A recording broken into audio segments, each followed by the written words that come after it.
Alors, j'ouvre mon courrier ce soir, je trouve ceci.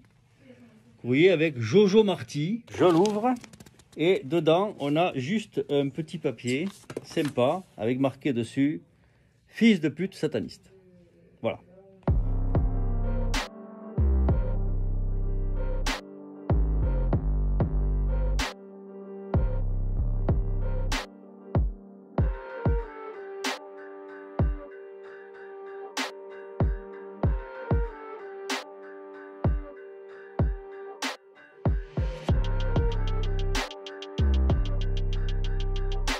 De façon tout à fait régulière, je reçois des menaces de mort parfois, des messages de haine, des messages de violence ou des promesses de violence en lien avec maintenant la vaccination, auparavant le port du masque. C'est on va te trouver, on sait où tu habites, on va te pendre, on va te mettre une balle dans la tête, vous recevez des messages avec le panneau de l'endroit où vous travaillez avec des cordes de pendu dessinées dessus. J'ai été victime d'une agression physique quand même au centre de vaccination. La personne n'était pas d'accord avec le vaccin qui devait lui être administré. Son mari a traversé la salle et est venu et m'a mis une gifle. Le monsieur est arrivé et m'a tapé dessus, quoi. Enfin, je veux dire, j'étais avec mes écouteurs, je regardais mon écran, je l'ai même pas vu arriver. Bon, les policiers sont toujours là au centre, donc ils l'ont maîtrisé, voilà, menotté.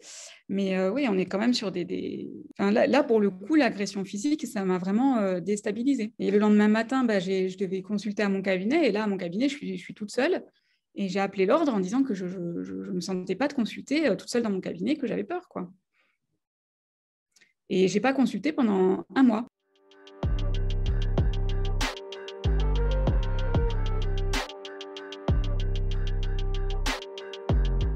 Habituellement, c'est des gens qui sont là pour protéger des grands patrons d'entreprise et des clubs sportifs, etc.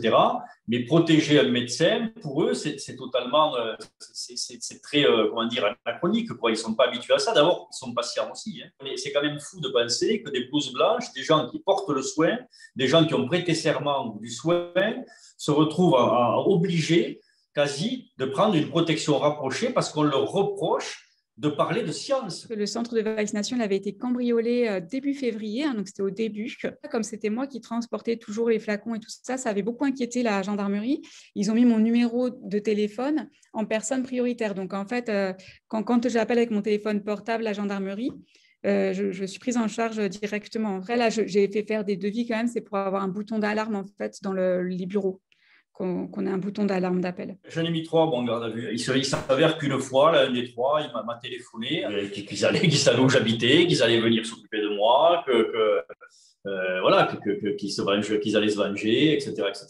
Donc, vous ne savez jamais si ça va rester à distance ou s'ils vont réellement venir. Donc, le mieux, c'est quand même d'en référer à la loi et que la justice passe. L'atmosphère du centre de vaccination, elle est aussi un petit peu au cabinet. On sent qu'il y a une certaine tension, hein, et parfois même des tensions dans la salle d'attente, en fait, où les gens discutent entre eux de la vaccination et ils se disputent dans la salle d'attente. Donc, et là, il faut intervenir, calmer tout le monde, mettre dehors, du coup, les antivax. Enfin, c'est un peu compliqué, quoi. C'est vrai qu'on a dû adapter notre exercice professionnel pour gérer ça au mieux. Là, nous, on était en équipe de soins un peu disséminée, et là, on se constitue en maison de soins pluriprofessionnelle pour vraiment être tous ensemble, avoir des réunions régulières et permettre justement d'éviter l'isolement des uns et des autres. Ce qui nous fait peur, en fait, si vous voulez, c'est qu'on s'attaque à des médecins et des infirmières anonymes, c'est-à-dire ceux qui vaccinent dans les centres de vaccination, ceux qui tiennent en quelque sorte à bout de bras la campagne de vaccination et que ceux-là se trouvent au mauvais endroit, au mauvais moment et qu'ils soient victimes de violences, voire même d'un drame.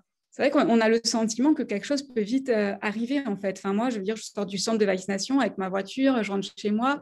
Il suffirait qu'il y ait quelqu'un qui me suive et qui ait l'envie de me ligoter dans ma salle de bain ou j'en sais rien. Enfin, je veux dire, en fait, on se dit que ces gens sont fous. On a été applaudis, puis maintenant on est hués. Enfin, moi, j'ai souvenir enfant que le médecin, c'était quelqu'un d'important dans le village et que jamais on se serait permis de le tutoyer ou de l'insulter, quoi qu'on en pense en tant que personne. Jamais personne ne se serait permis ça.